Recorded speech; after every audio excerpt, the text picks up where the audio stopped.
kang magaling. Maraming salamat sa araw na ito. Panibagong araw na araw ng pagkakalong paaralan. Gabayan mo kami sa amin. Paaralan upang mas maaral namin mabuti at magawa ang mga activity na gagawin. At gabayan niyo po ang aming guro sa kanyang pagtuturo upang mas lalo niyang mabigay yung mga salita na dapat namin marinig sa araw na ito. Thank you. Policy. How are you today, class? Good? Okay, that's great to hear. So before we proceed, may I know the absentees and the presents for today? So for today, we have 12 presents and 4 absent, total of 16. Okay, thank you. So, I appreciate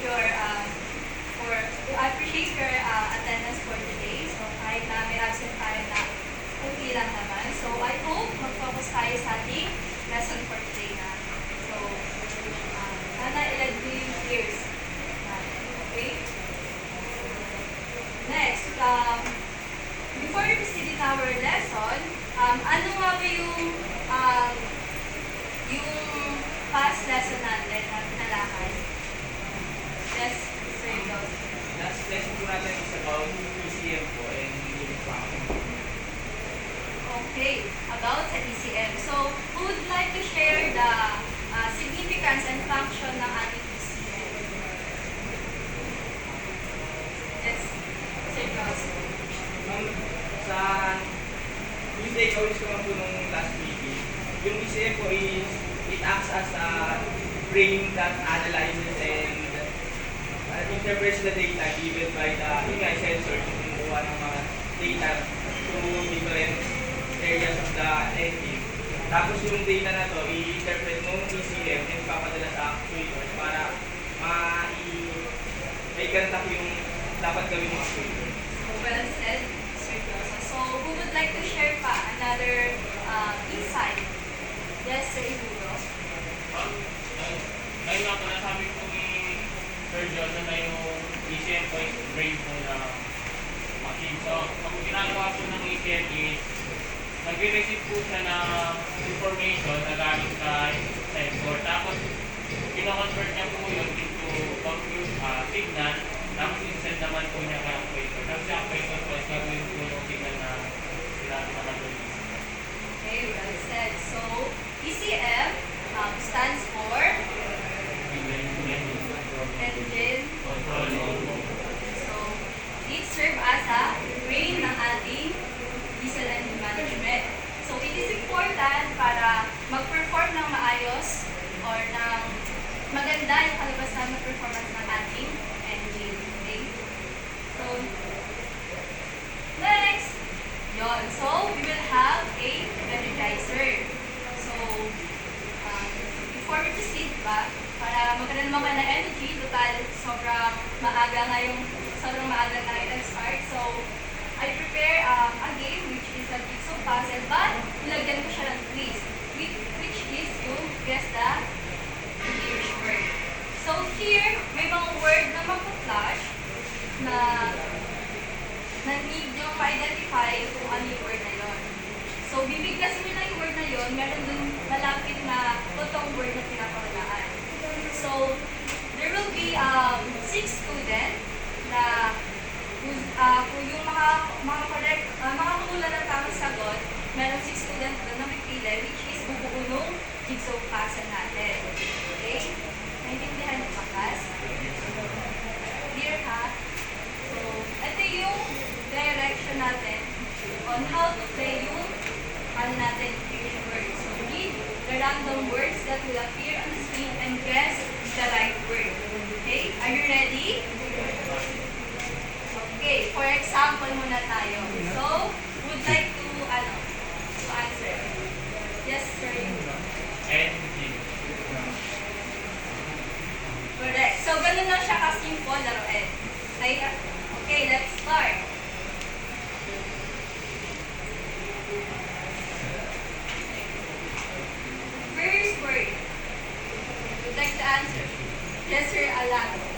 Pressure. Pressure. Yes, nakuha natin. So next word, who would like to answer? Raise your hand. Yes, sir.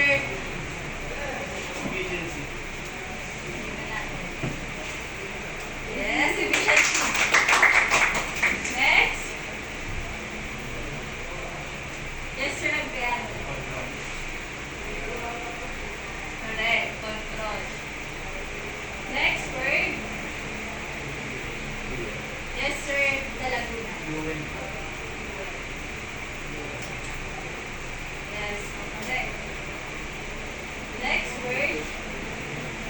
Would like to answer? Raise your hand. Yes, sir, Laguna. Injector. So last one. Raise your hand. Yes, sir, Jetro. Emission. Ignition. So, ayun. So, please stand all the 6 students to answer the word correctly.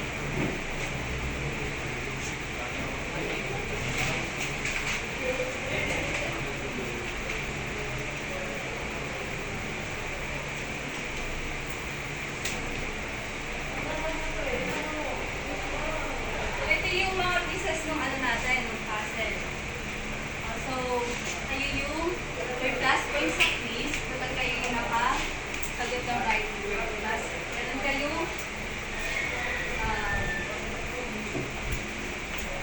so, yun na yung go in front and go.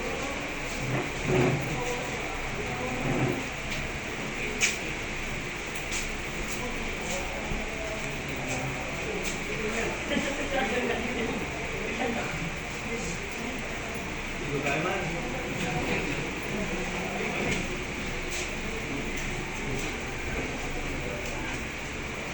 Ladies.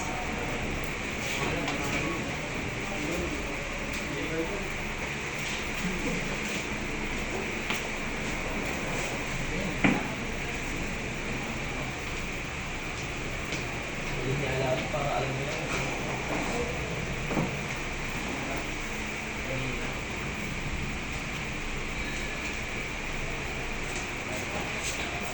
So, ayan, thank you. So, palakpakan nyo naman yung student.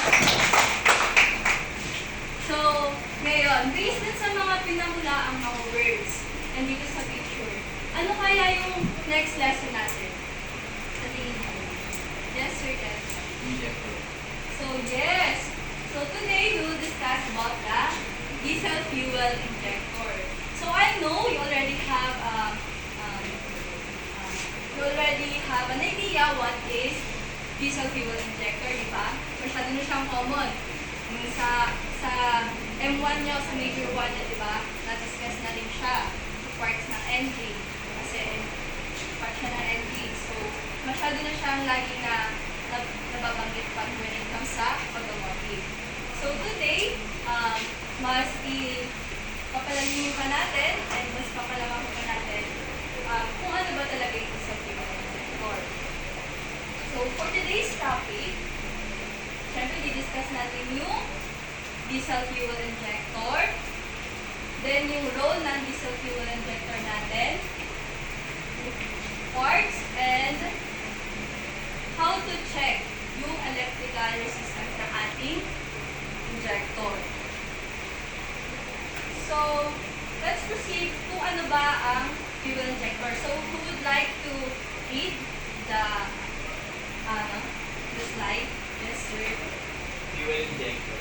The electric injector spray diesel into the combustion chamber of the engine. So, directly inject or spray diesel. So, based dito, ano ba yung role ng ating fuel injector? Gusto na message. Yes, sir, Ibu. Kapag nag-send po ng command si ECM, yung injector po is maglalabas po siya ng amount ng fuel na magkakasama po yun sa loob ng combustion chamber. Okay, well said. So, sino pang may idea? Yes, sir, Josh. Yung fuel injector po basically is an actuator where it delivers the fuel to the combustion chamber. And to perform the combustion, it needs a fuel. So, fuel injector is siya yung nag-deliver ng right amount ng fuel para yun nga, makakomplete yung cycle ng So, well said. So, yun na nga, nasabi na din ng classmate nyo. So, yung fuel injector natin acts as actuator na nag-inject ng fuel, which is ng precise fuel and right timing sa ating engine para maganda yung takbo ng makina, yung pagsabog ng ano natin, yung air seal natin, di ba? Para mas maluto ng maayos yung ano natin, yung fuel. Okay. So, now let's proceed sa role ng ating diesel and fuel injector. So, fuel injector is, ang sabi na kanina, inject fuel. So, it inject precise fuel dun mismo sa ating combustion chamber. So, siya yung nagdadala ng fuel. Okay? Gets nyo naman, di ba? Okay. Next, atomization. So, sino may idea kung ano ba yung atomization? Atomize. Yes, sir, Edu. Ayun po yung pagpapalit po ng tanks pagka-spray po ng fuel. Okay. Ay, ng fuel. Correct. So, ayun. Atomization means ginagawa niyang mist. Halos mist na yung fuel natin. Sa palagay nyo, bakit kaya need na maliliit na particle yung may spray dun sa ating chamber? Bakit kailangan atomize siya? Raise your hand with the answer. Yes, sir. para po mamlaan. Wala po nagiging fuel sa ating chamber. Bakit kaya? Sino may answer? Yes, sir, Alan. Hindi ma'am, kailangan po i-atomize para sumabog ng maayos yung magkaroon ng maayos na combustion. Kasi hindi aayos ang hanggan ng makina kapag hindi na-release yung fuel sa loob ng machine. So, need, para mabawasan din yung emission at talagang mas maluto ng maayos yung diesel natin, need talagang atomize siya. Kasi, di ba, wala din ano yun. Kasi ang diesel, di ba, wala siyang spark. Di ba? Hindi siya kaya lang siya nagko-combust dahil sa heat and pressure. So, need pressurized tapos maliit yung diesel natin. Para once na in-inject yung fuel natin, maganda yung sabi. Okay. Then, timing control. So, since ECM control siya, di ba, yung fuel injector natin, alam niya kung kailan magbibigay ng fuel. Kasi actual sa operator, pag lang siya ng ECM, siya yung, alam niya yung right timing kung kailan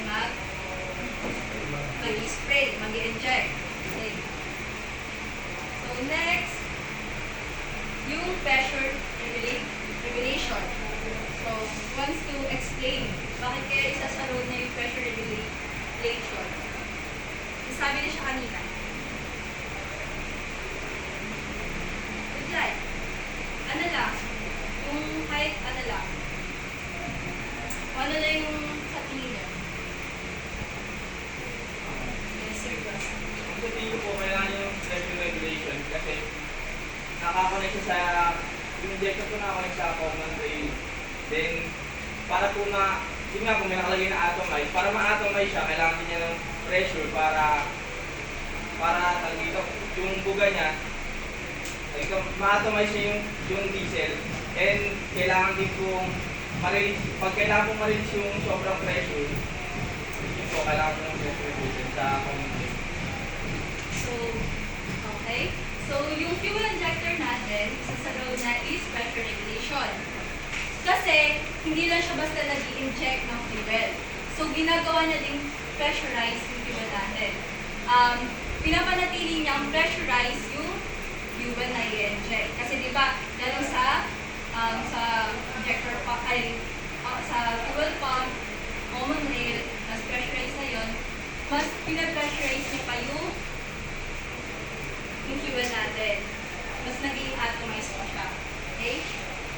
Nasunod ba lahat? Yes, ma'am. Okay. So, next na row natin is efficiency and power. So, bakit kaya? Do you have any idea? Give me idea. So, efficiency and power. Yes, Sir Alan. Yun na nga po, ma'am. Pagka-precise po yung pagka-spray ng fuel. So, ibig sabihin, nagkakaroon po ng balance sa pagitan ng fuel at saka hangin na iyan ng combustion chamber. So, magkakaroon ng malakas na power. Okay. So, efficiency kasi, pag exact, tapos tama yung pag-inject ng fuel, syempre makakatipid tayo sa gas, sa fuel, sa fuel. Isa, di ba? Tapos sa power kasi, maganda yung pagkambas sa chamber natin. So, malakas yung power. Okay? Nakakasunod kayo? Okay. Now, let's proceed na tayo sa basic parts ng ating diesel fuel injector. So, ayan yung fuel injector natin. Okay? So, first we have, would like to read. Yes, sir. Fuel drain rubber seal. Provide a tight seal between the fuel injectors and the fuel drain, as well as between the fuel injectors and the leaching nozzle. So, fuel rail rubber seal. So, seal siya. So, nakakita naman kayo ng seal, di ba? Ng mga rubber seal natin. Parang bilog siya, di ba? Na rubber. So, itong fuel rubber seal para maiwasan yung leakage, di ba? So, para din yung pressure na galing sa common drain natin is hindi makalabas, mas-sustain niya. So, mas maganda yung pressure na ibabato ni injector. So, next we have filter basket. Would like to read? Yes, sir. Ako po nung pilit na fuel injector, yung primary cap po sa hidwal pa. Yun. So, yung filter basket naman natin, so, by the word itself, siya yung nag-filter. So, meron yan sa loob nung, nung injector mismo. So, yung mga residue na malilitong particles na, syempre, hindi naman lahat, di ba? Minsan may nakakatakas pa yung mga dumi. So, siya para maiwasan yung clog, yung pagbabara, ayun yung role ng filter basket natin. So, next, we have yung electrical connection. So, would like to read? Yes, sir. Electrical connection. Receive electronic signal from medicine. So, yan, napakadali. So, electrical connection. So, ano kaya yun? Ano yung sinasabi mo? Receive electronic signal from ECU. So, connection lang siya.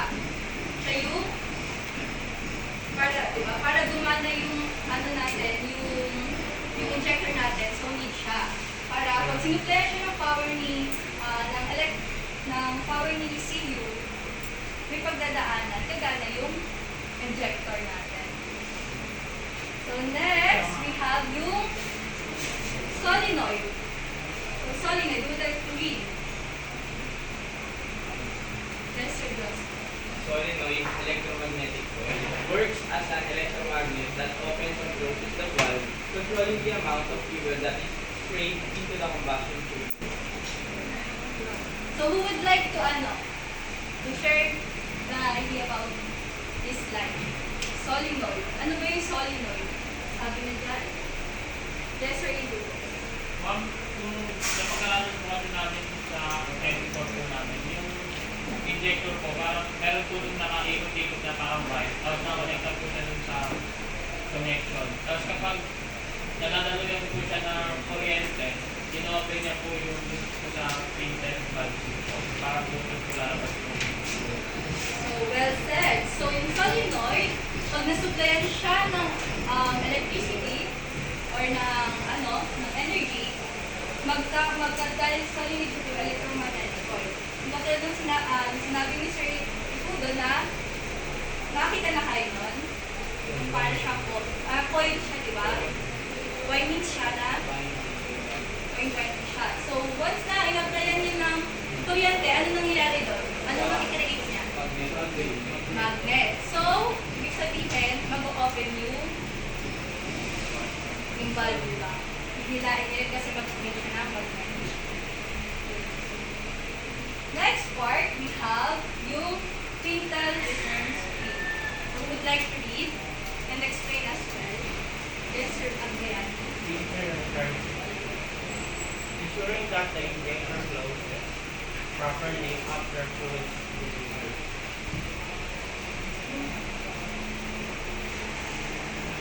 So, itong quintal return screen, as in, spring lang siya.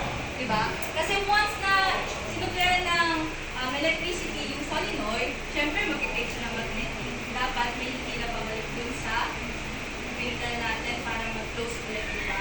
Kasi hindi naman habang buhay nagsusupply ng fuel si injector. So, hindi may mag-open and close yung ano natin. Next, we have quintal valve. Would like to read? Yes, sir, Dabu. Ang mga ball component we designed for that controls the flow of fluid. Ano yun? Ano siya ma'am? Yung pedal valve, isa sa una na component na kasama na injector na siya yung nag-control ng flow ng fluid. Ayun, well said. So, valve, di ba? Ayun natin yung kapatid. Valve. So, siya yung in-open and close, yung pinababa na taas natin spring para mag-deliver ng fluid. Nakakasunod ba lahat? Yes, ma'am. Next, we have yung engine rubber seal. So, like nung nauna, yung ano ba yung ng seal?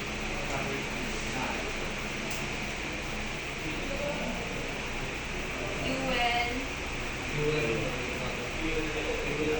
rubber seal. So, itong engine rubber seal, ganun lang din yung function niya. So, para makaiwas dun sa leak at mas hindi makatakas yung pressure, diba?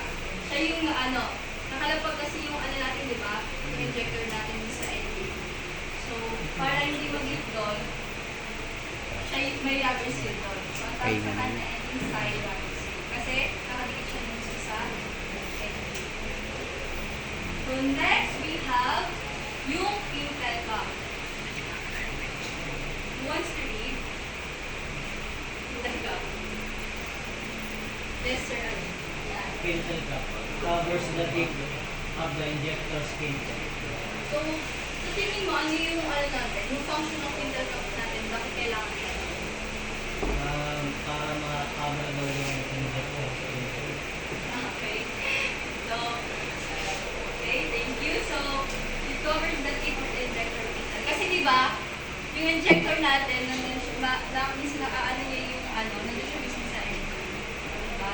So, yung quintal cap natin, parang protection siya, okay? Dun sa ating valve para maiwasan din yung plato. Okay? Makakatulong din siya. Kaya tayo may quintal cap. Next, last part, itong fuel outlet code. So, fuel outlet, yes sir, Julio. Fuel outlet code, where the pressurized diesel fuel exits. So, it means, So, doon po maglalabas po yung pressurized na fuel po. so siya yung nasa tip natin na injector. So, ayun. So, yan. Ito yung ano natin, yung injector natin, okay? So, from rubber seal, papasok doon yung fuel, papunta sa filter basket, which is i-filter na yung mga fuel na pumapasok sa injector natin. And yung electrical connection, mag-send siya ng signal, ng electric signal, papunta sa ating solenoid para mag-create siya ng para mag-open yung valve. Ilain niya yung spring sa taas. Itong valve natin para mag-open. Then lalabas dito sa so, minsan sinasabi niyo yung nozzle. Okay? Hindi nakapit. Palabas. Naiintindihan niyo yung ano? Is there any question? None? Are you sure? Okay. Ay, wala na question, di ba? So, now let's proceed sa ating activity. So, for our activity, so, directions. So, make a group of 5 to 6 members and perform injector electrical test using multimeter. Then, interpret the resistance reading and their significance in diagnosing fuel injectors issue. So, as far as I know, meron na kayong di ba? Okay. So, 4. So, since may mga absent, so we all, each group has 4 members lang. So, ngayon, yung kada members nyo, magtalaga na kayo who's gonna be, sinong magsusulat dito sa paper, dito sa checklist natin. So, nandito na din yung process kung paano gagawin yung activity. So, yung materials needed, multimeter, diesel fuel injector, safety gloves, o goggles, o kaya yung paper natin for your safety. And then, ball pen. Ay, hindi nyo magdala ng isang ball pen para magsulat dito. So, ayon sa safety natin, before we proceed sa ating activity, lalo na pag magka-hands-on, need tanggalin yung eye lace and yung mga accessories natin. Okay? So, after yung di ba sabi dyan, interpret the resistance, readings, and the significance of diagnosis. So, in this activity, you only have 5 minutes. So, pagtitest ng natin, fuel injector. Then, pagbalik dito, tsaka na yung susulat yung interpretation. So, mamaya kayo bibigay. So, we also have here, ito yung multimeter. So, naturo na naman sa inyo kung paano di ba? Gamitin. So, isiset nyo lang siya sa resistance, tsaka nyo i-read yung injector natin. So, kailangan wag yung pagdikitin yung dalawang need, okay? Para tama yung so, may idea na kayo kung paano siya. So, halimbawa, so, ito common rate to sa Jasmine to. So, may mga kita kayo, katulad din nito, andun yung electrical connection. Ito, ganyan. Ayan. So, ayan yung interest nyo. So, it's okay lang kahit magkabalitaran yung gig, mag-delete pa rin naman. Okay? So, who will be the first group?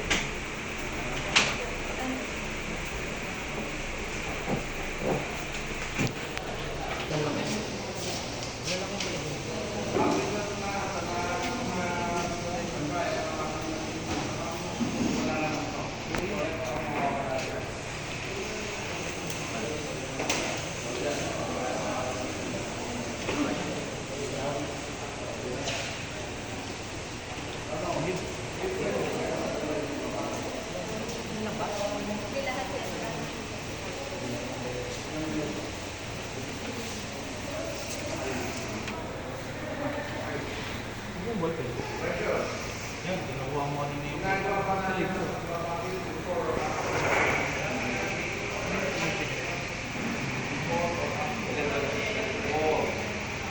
So, yung resistance, dapat nagawin siya ng 0.2 to 0.8.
pwede naman sa online. Lahat sila kayo sa akin.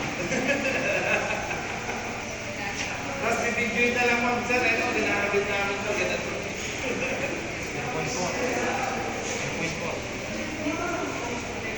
Okay na? Balik-balik, dalawa lang tama naman. Pagbalik yung sa ganyan na yung sinatili.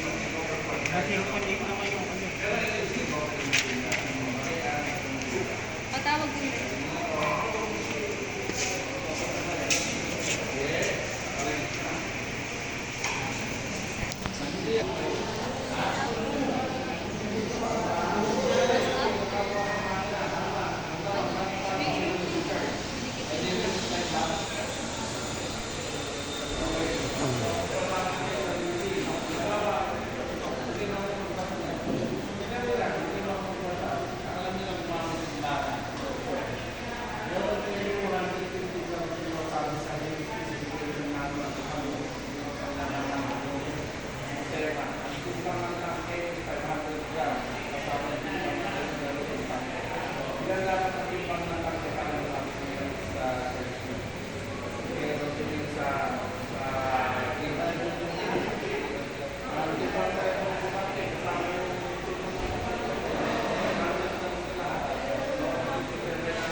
Dito sa ano?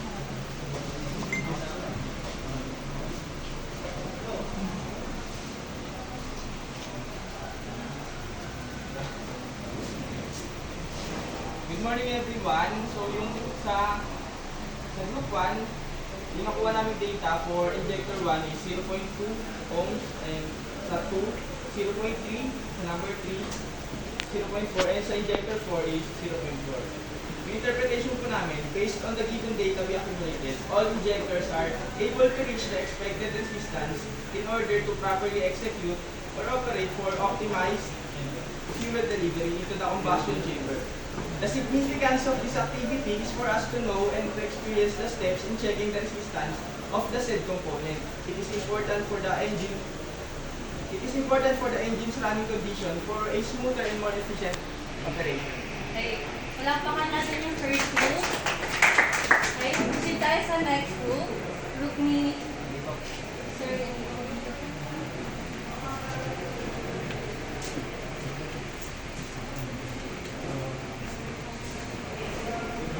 Reading po namin is sa injector 1 is 0.3 ohms. Injector number 2 is 0.4 ohms. Injector number 3 is 0.4 ohms. Then sa injector number 4 is 0.4. So in conclusion, we feel that all injectors except the injector number 1 is all standard. So remember that the injector 2 to 4 is 0.4 ohms, which means standard. Meanwhile, the first injector is below the standard, which is 0.2. So thus it means that the injector number 1 must be replaced so that the fuel injection would be right, so that the engine would be function properly. Well said. So palakpakan natin yung group 2. Palakpakan natin yung group 2. Tayo sa next, the last group. Tapos na ba? This is group 3. This is our... So, injector 1, 0.4. 2, injector 2, 0.3. Injector 3, 0.2. Injector 4, 0.4. Yun yung aming conclusion. So, we have found out that every injector has their own resistance. We have found out also that all injectors are well functioning, and we also measuring the resistance of the injectors are not that easy because you have to check for the not that easy because the tester is not sometimes it's slip to the curve. So, palakpakan natin yung last group. So, di ba, sa activity niyo, so, medyo mahirap siya kasi mas yung gagalawan nyo. Mahirap abutin mo, mahirap ipasok yung hindi. So, based sa mga nakuha nyo, sabi nyo, di ba, merong group na nagsabi na mag-isa, injector number 1 is not functional, right? Okay. So, maybe, that naman yun is working. So, maybe hindi lang maayos yung ano natin. So, next time, pag mag-check na kayo, pag is, dapat i-ensure natin na accurate na yung pag-aral.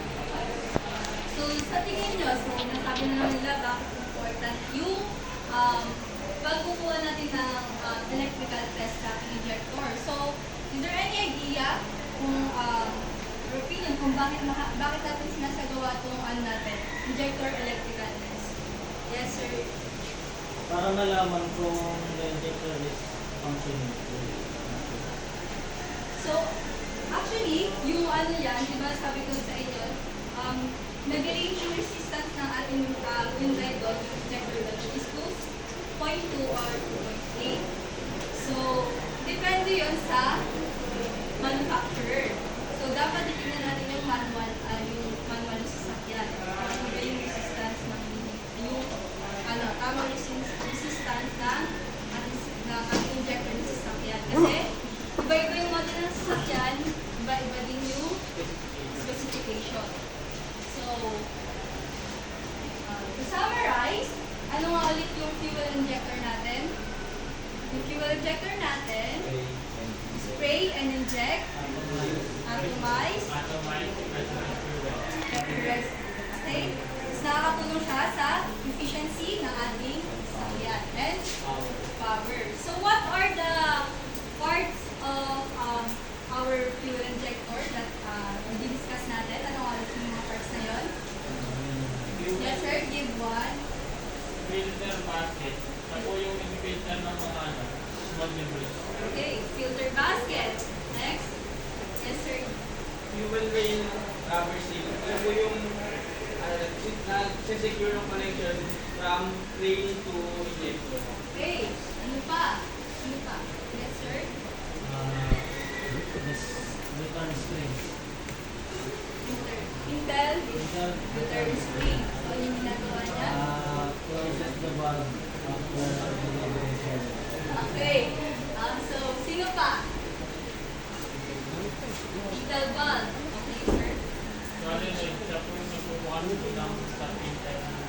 Okay. So, we have yung fuel rail seal, tapos filter basket, solenoid, ano pa?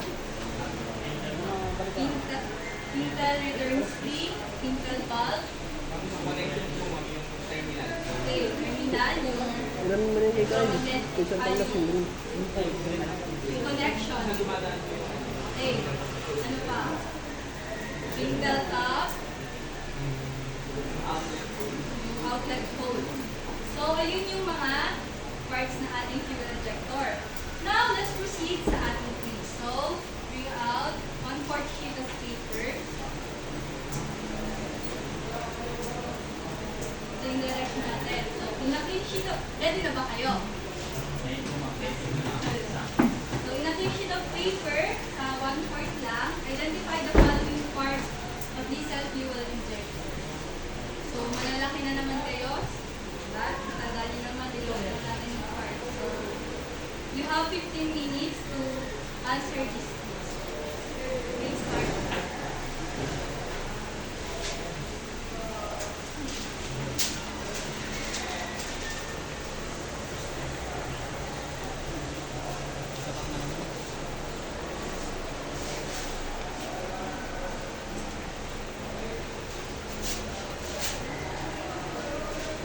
Ay, 5 minutes lang yung quiz ha, baka mamaya ka na sabi.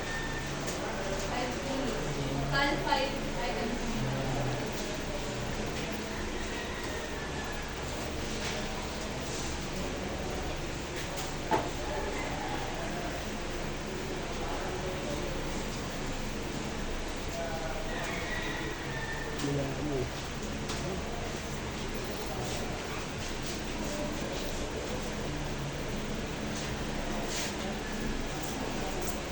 Eh, hindi ko nakakakita. Nakikita niyo? Sa hindi nakakakita ng picture, pwede na. Lapit kayo.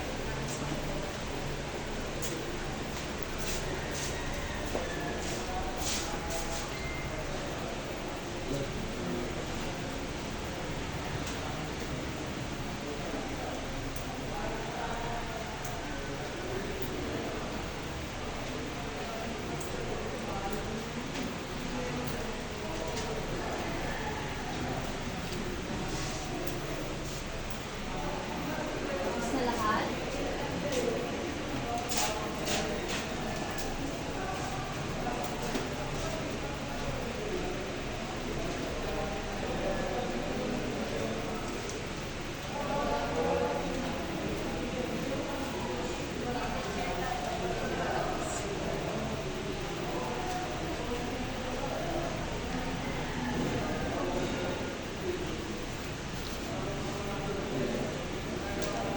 Bakit pinag-sandali?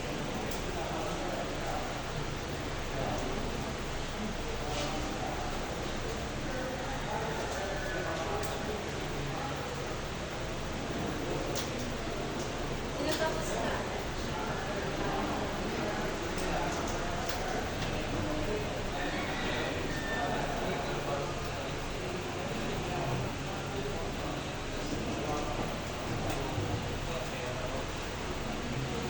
Tapos na lahat. Tapos na lahat. Tapos na. Okay, so sagutan na natin. So you may now exchange paper sa iyong katabi. Ayan ka ba?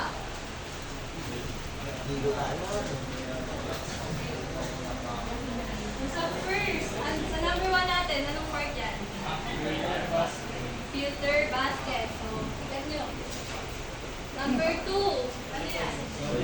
Solenoid. Number 3, spindle, return, 3. And number 4, spindle valve. And last one, fuel outlet. Okay, wala pa ano yung sarili niya. So, huwag 5. Ay, wala, 5. 5.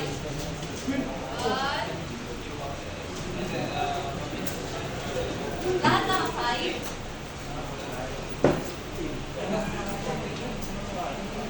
Mamaya ko kulit. Ah, sige, pasa niyo na dito sa